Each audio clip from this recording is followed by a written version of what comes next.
Oh, please be seated.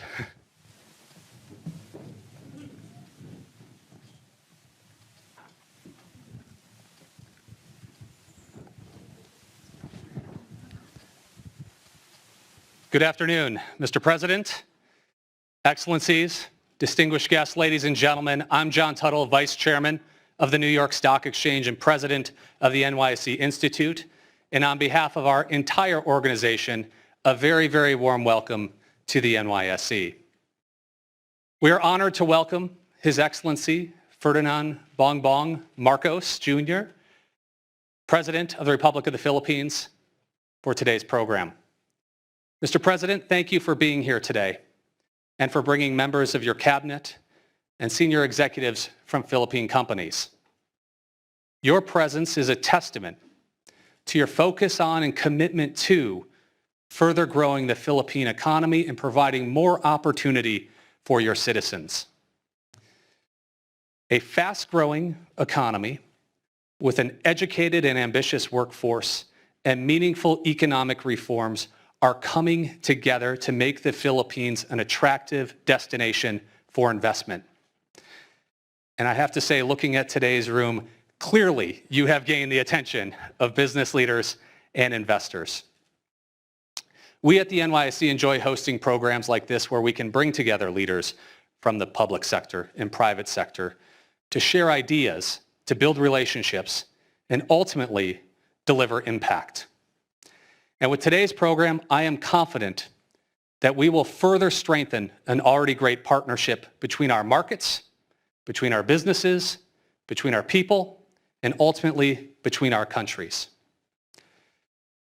To begin our program, I have the pleasure of introducing Sabin Aboitiz, who is CEO of Aboitiz Group, and importantly, leader of President Marcos's Private Sector Advisory Council. Please join me in offering him a very warm welcome.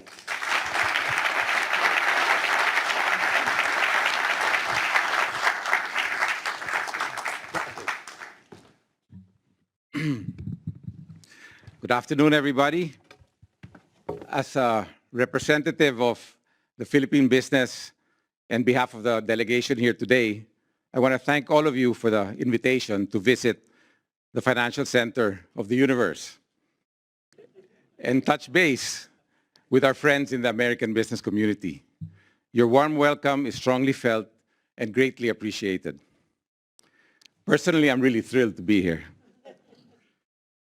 The New York Stock Exchange has energy like nowhere else in the world.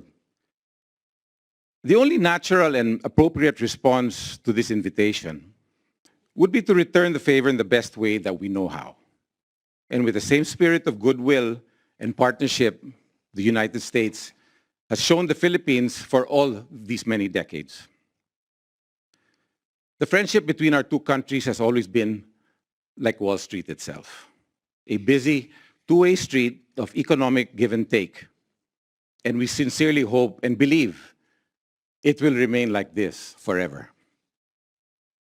So we're here today to support our president and his genuine efforts to revitalize this relationship and remind you of our commitment.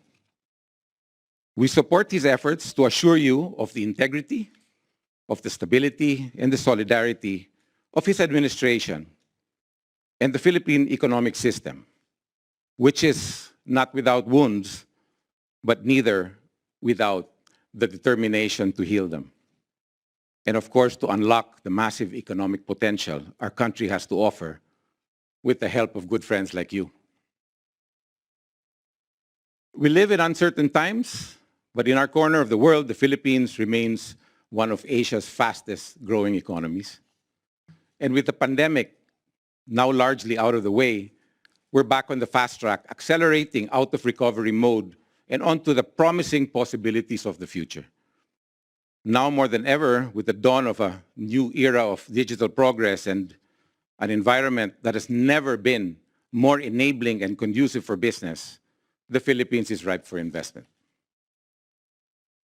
With the average Filipino being 23 years old, we have a large talent pool of young, competent, and reliable human resources. Our workforce is educated, English proficient, strongly customer-oriented, highly trainable, and adaptable to different cultures. Being a critical entry point for over 600 million people in the ASEAN region, the Philippines has easy access to key markets, which is a gateway to the East Asian economies, and is at the crossroads of international shipping lanes and airline routes. Our numerous operating economic zones and IT parks around the country are fully equipped with support capabilities that make it easy for companies of any size and from any part of the world to set up shop and conduct business with convenience and effectivity. We have bountiful and beautiful natural resources that provide investment opportunities in our agriculture and tourism industries.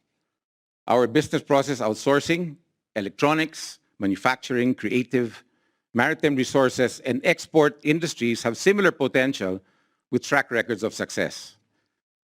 And with a strong private-public partnership, we are aggressively building the critical infrastructure needed to support all our industries and enable businesses to grow and thrive on a globally competitive scale. But most importantly, we have a strong leader with a compelling vision and the political will to realize it. With the unified support of our Congress and the Filipino people, the new Marcos administration is taking a whole of government and nation approach to deliver on its promise to transform our economy. We in the business community believe in this vision. And as our longtime allies and partners, we hope you will too. I've seen many presidents in my lifetime, and they all have their strengths. The one we have today has quite cleverly gotten 30 of our country's busiest CEOs to voluntarily work for him. I know this because I'm one of them.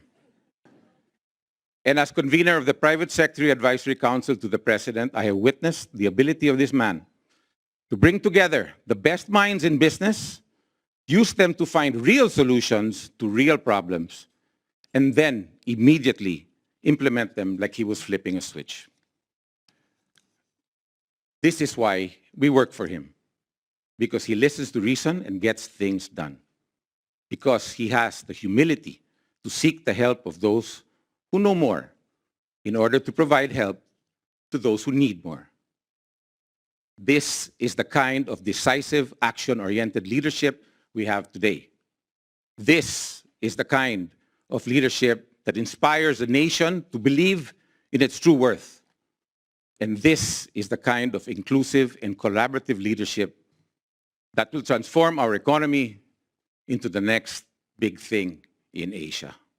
I thank you and good afternoon.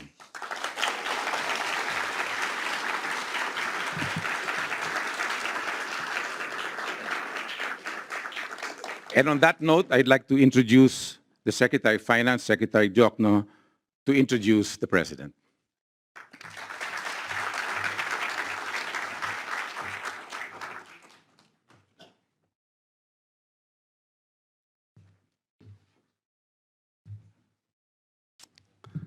Ladies and gentlemen, it is my honor to introduce to you the President of the Republic of the Philippines, President Ferdinand Romualdez Marcos, Jr.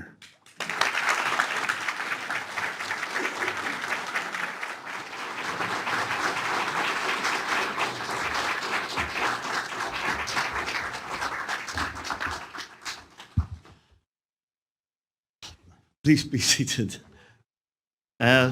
Thank you, Secretary Ben Diokno, all the members of the Cabinet of the Philippines, Mr. John Tuttle, the Vice Chairman of the New York Stock Exchange, and for those kind words from Mr. Sabin Aboitis, the convener of the Private Sector Advisory Council.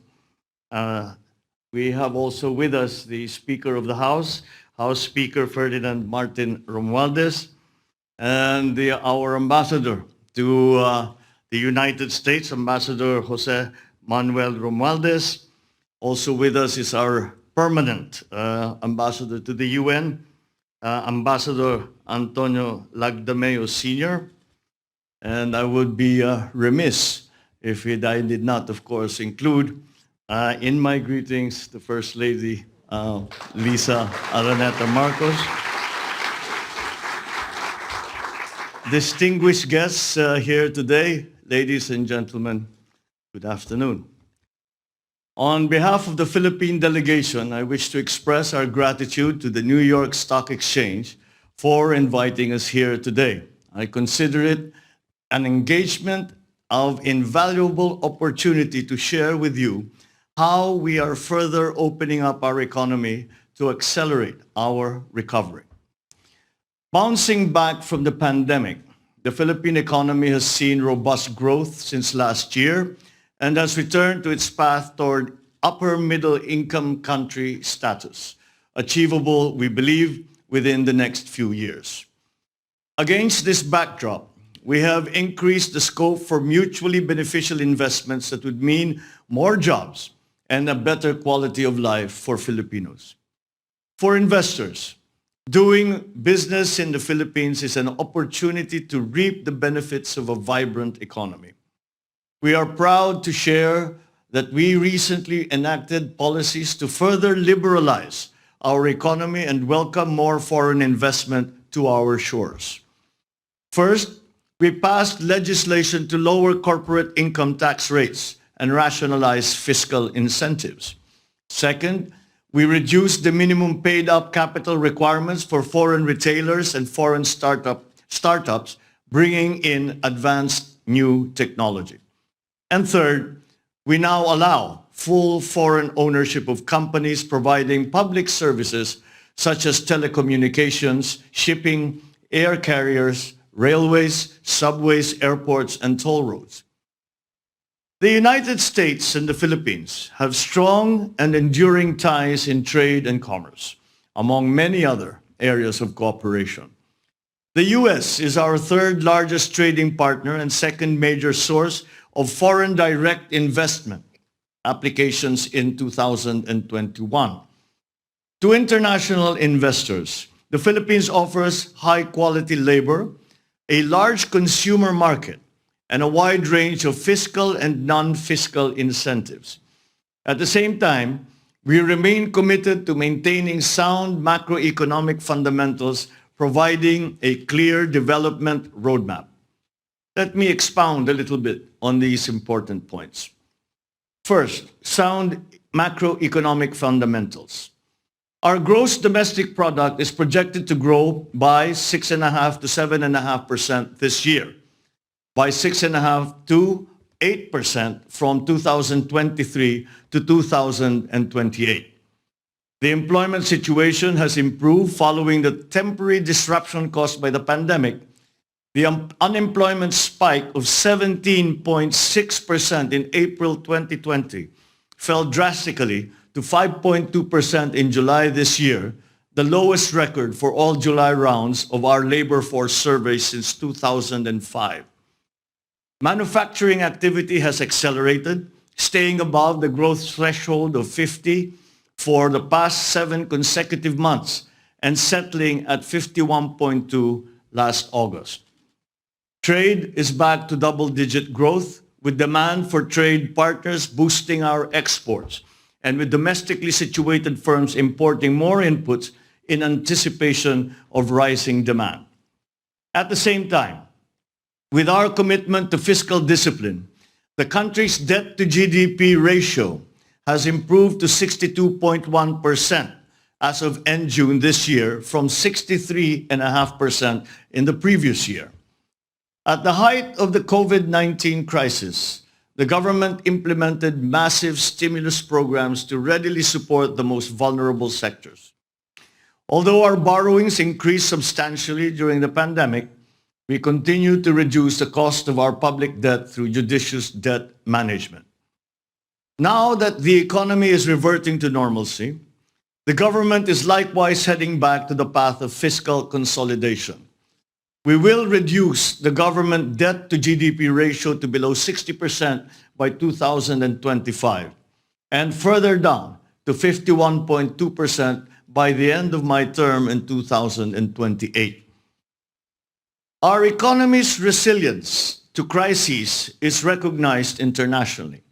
The Philippines has maintained its investment-grade credit ratings throughout the pandemic amid the wave of rating downgrades globally. As we look forward to achieving upper middle income status, we are also gearing up for A territory credit ratings in the medium term. On the external front, we have sufficient buffers against external shocks, supported by steady inflows of overseas Filipino remittances, receipts from business processing, outsourcing, and foreign direct investment. Our gross international reserves stood at $99 billion as of end August, equivalent to 8.3 months of import cover. This remains more than sufficient to cover the economy's foreign exchange needs. Moving on to my second point, our economic development roadmap. In the near term, our top priorities are protecting the purchasing power of families by managing inflation, reducing the scarring effects of the pandemic, and ensuring sound macroeconomic fundamentals. Thus, we are implementing policies that enhance food security, transport, reduce energy costs, and logistical costs, strengthen social protection, and enhance the quality of education and skills training of our workers. As we pursue our short-term agenda, we build the foundations for a stronger, more inclusive future. Our medium-term agenda includes reducing the poverty rate to single digits by 2028 and undergoing an industrial transformation through which science, technology, and innovation and sustainability will drive our industries. In all our endeavors, the private sector must be a partner. We seek partnerships in many areas of our development agenda. In public infrastructure, such as mass transit systems, airports, toll roads, in public services, in digitalization initiatives, in the energy development agenda, in efforts to modernize agriculture, and in programs aimed at strengthening our industries, to just name a few. For American businesses, we offer investment opportunities in areas such as information technology and business process management, or IT BPM, medical products and devices, electric vehicles and batteries, agribusiness and telecommunications infrastructure and services. Despite external headwinds, the Philippines' economy's resilience, reinforced by sound policies and decisive leadership, makes us confident about our future. Over the past few decades, as the Philippines transformed into one of the most promising emerging markets, the United States has been among our steady partners. For that, we are truly grateful. At the same time, American companies doing business in the Philippines have benefited significantly from our economic successes. I wish to emphasize that the Philippines is keen to continue nurturing the ties that help produce mutual benefits for both our economies, our organizations, and our peoples. Let us achieve many more milestones together. Thank you very much for this opportunity, and good afternoon to you all.